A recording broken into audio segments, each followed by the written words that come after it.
سایه پشت پنجره. آرین هر شب قبل از خواب پرده اتاقش را کنار می‌زد و به حیاط نگاه می‌کرد.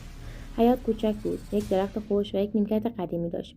یک شب چیز عجیبی دید. کنار درخت سایه یک نفر ایستاده بود، آنقدر دور بود که چهرهش معلوم نبود. آرین فکر شد همسایه باشد، پرده را کشید و خوابید. شب بعد دوباره همون سایه آنجا بود، این بار کمی نزدیکتر. شب سوم سایه کنار نیمکت ایستاده بود، هیچ حرکتی نمی‌کرد، فقط رو به پنجره بود. آرین دلش شور افتاد.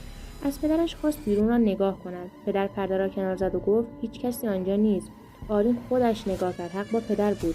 حیاط کاملا خالی بود. با خودش گفت لابد خیال کرده است. وقت دوباره پرده را کشید تا بخوابد، انعکاس شیشه را دید.